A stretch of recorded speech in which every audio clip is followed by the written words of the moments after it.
সময় বার করেছে, মানে একবার এটা স্টিল তো। Hi everyone, welcome back to my channel. আশা করি আপনারা ভীষণ ভালো আছেন, সুস্থ আছেন। আজকের ভিডিওটা আমি ঠাকুর ঘর থেকেই না শুরু করলাম। সকাল সকাল স্নানও হয়ে গেছে আর ঠাকুরকে পুজোটাও দিয়ে দিলাম। সকাল সকাল পুজোটা দিয়ে দিলে না মনটা না বেশ ভালো লাগে, শান্তি লাগে। আর ঠাকুরের কাছে তো প্রত্যেকদিন ধূপবাতি মোমবাতি তো দিয়ে, মানে প্রদীপটাও জ্বালাই, আর ধূপের গন্ধটা এত ভালো হয়ে যায় না সকালবেলার পরিবেশটা। তো সেই জন্য সবসময় চেষ্টা করি সকালবেলা আগে স্নান টান করে ঠাকুরের পুজোটা দিয়ে দিতে, তারপরে বাদ বাকি যে ঘরের কাজগুলো সেইগুলো শুরু করি। আর আজকে ওই জন্য ভাবলাম ঠাকুর ঘর থেকে না আজকের ভিডিওটা শুরু করি। ঠাকুরের পুজোটাও দেওয়া হয়ে গেল আর আমি আমার নিজের কাজটাও ভাবলাম এই ঘর থেকেই না শুরু করি।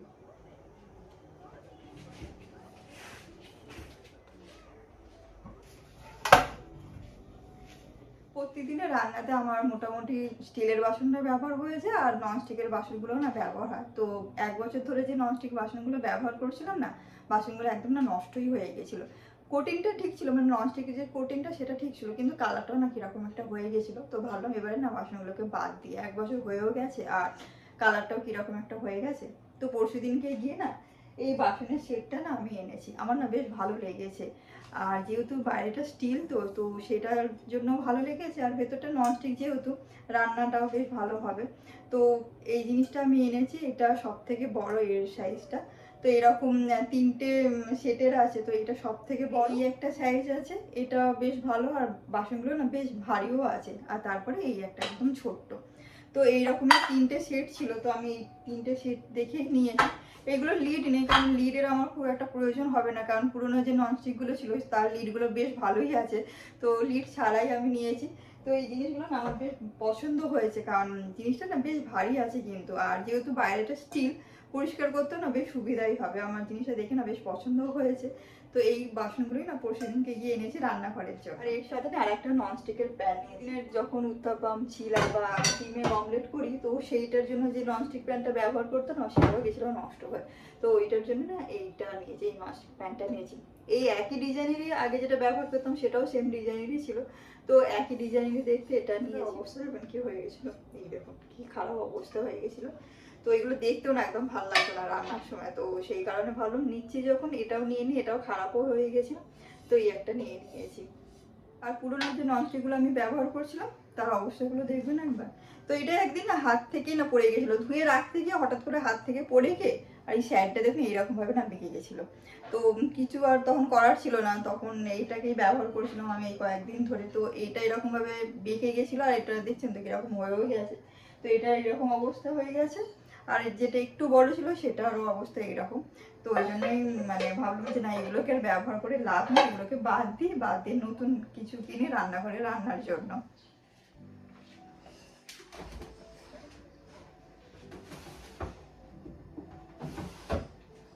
বেশ কয়েকদিন আগে না আমার বাড়িতে এক বন্ধু এসেছিল। তো সে আমার জন্য না কি এনেছে বলুন তো, সবজি এনেছে। যেহেতু আমি সবজি খেতে বেশ ভালোবাসি, তো তো ওকে, ও যেখানে কাজে যায়, মানে ওকে না অনেক সময় কাজের জন্য না গ্রামের দিকেও যেতে হয়।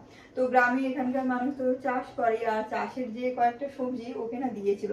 যেরকম এই যে লাউ দিয়েছিল, লাউ 2-3টে দিয়েছিল, ঝিঙে দিয়েছিল, আর দিয়েছিল চাল কুমড়ো। ঝিঙেটা খাওয়া হয়ে গেছে, কারণ ঝিঙেটা না একটাই ছিল, একটুখানি শুকনো হয়ে আসছিল। আর চাল কুমড়োটা আমি কি করেছি, ফ্রোজেন করে রেখে দিয়েছি। আজকে ভাবছি যে লাউয়ের খোসাগুলো আছে, খোসাগুলোকে ছাড়িয়ে না খোসা ভাজা করবো, খেতে কিন্তু বেশ ভালো লাগে গরম ভাতেতে। 2-3টে যেহেতু লাউ ছিল, তো সবগুলোকে আমি খোসাগুলোকে একটা জায়গা করে রেখে দিয়েছি। আর আজকে ভাবছি এই লাউয়ের খোসাটাও না মানে ছাড়িয়ে নেবো, কারণ দেখুন একটুখানি কালচে কালচে মতো দাগ হয়ে যাচ্ছে, বেশি দিন রেখে দিলে নষ্ট হয়ে যেতে পারে। তো ওই জন্য ভাবছি আজকে লাউয়ের খোসা ভাজা করবো, অনেকদিন খাওয়া হয়নি। আর আমি এখন কি করি না, লাউ নিয়ে এসে খোসাগুলোকে এরকম ভাবে ভেজে নিই, খেতে না বেশ ভালো লাগে কিন্তু গরম ভাতেতে।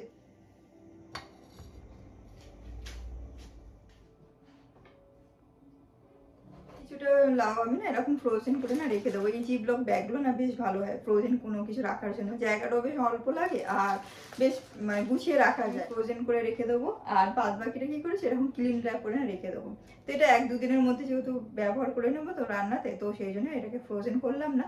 তো কিছুটা ফ্রোজেন রাখবো আর কিছুটা নর্মাল ফ্রিজে রেখে দেবো। সবেমাত্র 2 দিনই হয়েছে বাসনগুলো নিয়ে এসেছি, কিন্তু মনে হচ্ছে কতদিন হয়ে গেছে, বাসনগুলোকে কবে রান্নাতে ব্যবহার করব। যা হয় আর কি, রান্নাঘরে নতুন কিছু জিনিস এলেই সবসময় মনে হয় যে কত তাড়াতাড়ি এগুলোকে ব্যবহার করতে পারি।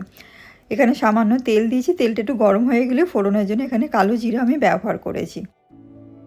তেলটা যাতে ছিটে না আসে সেই জন্য না সামান্য হলুদ দিয়ে দিয়েছি। আর এখানে কেটে রাখা যে খোসাগুলো সেইগুলোও না দিয়ে দিলাম। দেখে না মনে হচ্ছে অনেকটাই, কিন্তু যখন রান্নাটা হয়ে গেছে না একদম অল্প মনে হচ্ছিলো। তখন মনে হলো যদি একটুখানি এর মধ্যে আলু দিয়ে দিতাম তাহলে একটুখানি খোসা ভাজাটা ওখানে বেশি পরিমাণে হতো। তো যাই হোক, শুধু খোসা ভাজাটাও কিন্তু খেতে গরম ভাতে না বেশ ভালো লাগে।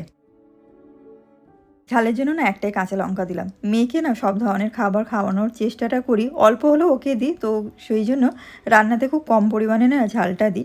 রান্নাটা খুবই সোজা, খুব তাড়াতাড়ি হয়েও যায়।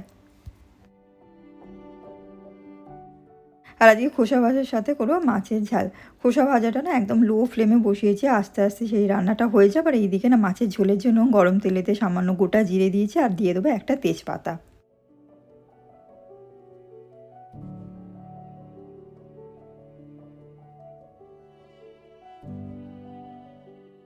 আর এই পাশে না খোসাটাও অনেকটাই ভাজা হয়ে গেছে। দেখে মনে হচ্ছিলো কতটা, ভাজা হয়ে যাওয়ার পর দেখুন কতটুকুনি হয়ে গেছে।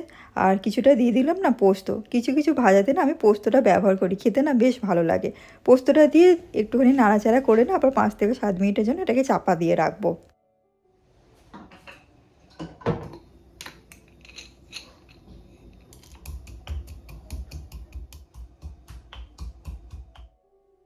লাউয়ের খোসাটা ভাজাও হয়ে গেছে, গ্যাসটাও না আমি অফ করে দিয়েছি। এরপর এখানে না ভাজা বাদাম একটু গুঁড়ো করে দিয়েছি।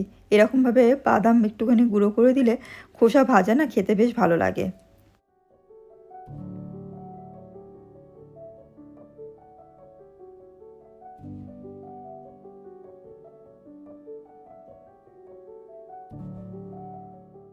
আলুটা ভাজা হতে একটুখানি সময় লাগবে, তো সেই জন্য ভাবলাম এই ড্রয়ারটা না একটুখানি গুছিয়ে নিই। দেখছেন কীরকম হয়ে আছে অগোছালোভাবে, দেখতেও খারাপ লাগছে। আর যখন প্রয়োজন হয় না কোনো জিনিসে, সেটা না সাথে সাথে হাতের কাছে পাওয়াও যায় না।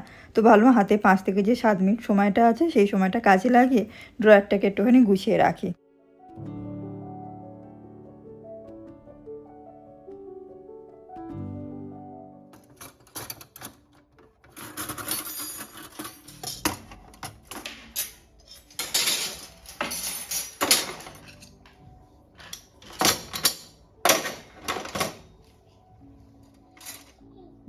muy bien.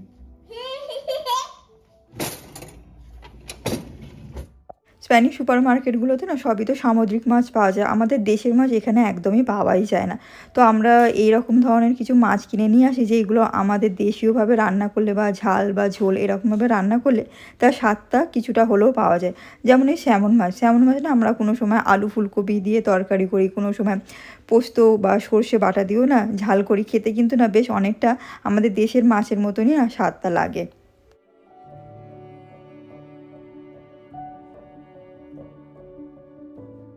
আর গতকালকে গিয়ে আমি নিজের জন্য না একটুখানি সময় বার করেছি, মানে একা একটুখানি বেরিয়েছি।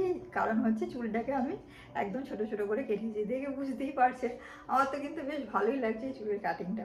কারণ আমি প্রথমে ভেবেছিলাম যে চুলটা যখন বাড়ছে তো চুলটাকে একটু এবারে বড় করবো, কারণ আমার না বেশ বড় চুল ছিল মেয়ে হওয়ার আগে পর্যন্ত। কিন্তু তারপরে যা হয়, মেয়ে হয়ে গেল, তারপরে ওই চুলের যত্ন হয় না, নিজে হতো না। তো তখন কি করেছিলাম, চুলটাকে একদম ছোট ছোট করে কেটে দিয়েছিলাম, ঠিক এইরকমই কেটে দিয়েছিলাম। তারপরে আবার বাড়তে যখন শুরু করলো ভাবলাম যে এবার চুলটাকে যত্ন করব, যদি চুলটা আগের মতো হয়। কারণ আমার কাছে যদি ফটো থাকে আপনাদের সাথে শেয়ার করবো আমার চুলটা আগে কত বড় ছিল, মোটামুটি কোমর পর্যন্ত আমার চুলটা ছিল। কিন্তু সেই রকম ভাবে না আর চুলটা দেখি মানে ঠিকঠাকভাবে যতই যত্ন করি না কেন ঠিক সেরকম ভাবে না গ্রোই হয় না। তো সেই জন্যই ভাবছি এখন এরকম ছোট চুলটাই রাখবো। মেনটেন করতেও খুব একটা কিছু সময়ও লাগে না। আর যেহেতু এখন শীতকাল আসবে আসবে এখনো বাকি আছে, তো ও শীতকালে না শ্যাম্পু করা, চুল শুকানো এই জিনিসগুলো না খুব সমস্যা হয়ে যায়। আর হেয়ার ড্রাই ব্যবহার করলে চুলের অবস্থা এমনিই খারাপ হয়ে যায়। তো আমি ভাবছি এইরকমভাবে চুলটা রাখবো। আমার তো বেশ ভালোই লাগছে, আপনাদের কিরকম লাগছে আমাকে কিন্তু প্লিজ কমেন্টে জানাবে। এই চুলটা যদি কিছুটা যত্ন করতে পারি, যদি চুলটা ঠিকঠাকভাবে বাড়ে, তো তখন না একটুখানি লম্বা চুল রাখবো। আর আমার এখানে দেখুন পিস লিলিটা কত সুন্দরভাবে ফুলগুলো ফুটেছে, বেশ ভালো লাগছে কিন্তু। আর এই গরমে কিন্তু আমি না ইনডোর প্ল্যান্ট বেশ অনেকগুলোই কিনেছি, তার মধ্যে এই একটা পিস লিলি প্রায় 3 সপ্তাহের মতো হয়ে গেল। ফুলগুলো কিন্তু এখন বেশ ভালো লাগছে। আর একটু বড় দেখেই না এবারে পিস লিলিটা কিনেছি, পাতাগুলো বেশ বড়, তো মানে সবুজ বড় বড় পাতা, তো দেখতেও না বেশ ভালো লাগে।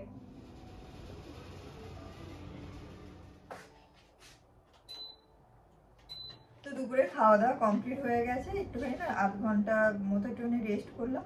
2:30টার মতো বাজে, মেয়েকে নিয়ে এবার এসে গেছে এইখানেতে। তো এইখানে ওর একটা পড়ার টেবিল রাখা আছে, ও ওকে এখন কি করি, দুপুরবেলার সময়টা না একটুখানি ওকে নিয়ে বসি, কারণ এখানে গরমের ছুটিতে তো সেরকম ভাবে কোনো হোমওয়ার্ক দেয় না, তো একটু তো পড়ানোর জন্য ওকে বসাতেই হয়, নাহলে সারাদিন খেলা মেখে এরকম প্রিন্ট আউট কিছু না ওকে এরকম দিয়ে দিই, বাড়িতে প্র্যাকটিসও হয়ে যাবে। আর এরকম না কিছু ড্রয়িং করা থাকে তো ও বেশ না আনন্দ করে করেও না, এগুলোকে বলে অনেক সময় কালার করে দিতে, যেমন এইখানে বিয়োগ কিরকম ভাবে করতে যেতে ও খুব তাড়াতাড়ি শিখে যায় জিনিসটা, তো এইরকম ভাবে না ওকে দিয়েছি। তো এইরকম ভাবে প্রিন্ট আউট দেওয়াতে না ও বেশ মজা মজা করে কাজগুলো করে না, আর খুব বিশেষ ওকে বোঝাতেও হয় না। তো এইরকম কিছু আছে যোগ কিরকম ভাবে করতে হয়, যাতে ও খুব সহজে না জিনিসগুলোকে বুঝতে পারে, তো এইরকম ভাবে এখানে কিছু ড্রয়িং করে দিই, যদি প্লাস হয় তো সেগুলোকে যোগ করে নেয়, আর যদি মাইনাস হয় সেখান থেকে মাইনাস করে নেয়। তো এইরকম কিছু ওকে প্রিন্ট আউট দিয়ে দিয়েছি, কারণ বাড়িতে প্রিন্টার থাকলে না এই একটা সুবিধা হয়, তো এরকম ভাবে দিয়ে দিই। শিখতাম না আগে বা পরে কি সংখ্যাটা হবে, সেই রকম ভাবে আমি ওকে এরকম ভাবে করতে দিই, বাড়িতেই করতে দিই। তো এই অনেকগুলো 1-1.5 মাসে বেশ অনেকগুলোই বেরিয়ে করে নিয়েছে, এখনো কিছু বাকি আছে। তো এইরকম ভাবে দুপুরবেলার সময়টা আমারও এরকম ভাবেই কাটে, পড়াটাও হয়ে যায়, মানে খেলার ছলে পড়াটাও হয়ে যায়, আর ও বেশ না মজাও পায়, কারণ কিছু কিছু জায়গায় আমি ওকে কালার করার জন্যও দিয়ে দিই, তো ভীষণ মজা নিয়ে বেশ পড়াশোনাটাও করে। 1 ঘন্টা নিয়ে একটুখানি বসবো, ওর মতো কাজ করবে, আমি ওর পাশে একটুখানি না বসলে সে করতেও চাইবে না। তো চলুন তাহলে এই ভিডিওটা আমি এইখানেই শেষ করছি। ভিডিওটা যদি কিছুটা হলেও ভালো লেগে থাকে তাহলে লাইক করবেন, শেয়ার করবেন, প্লিজ চ্যানেলটাকে সাবস্ক্রাইব করে দেবেন। আবার দেখা হবে খুব তাড়াতাড়ি নতুন একটা ভিডিওতে। ভালো থাকবেন, সুস্থ থাকবেন, আনন্দে থাকবেন, টাটা। না ফোন তো করে করছিস 4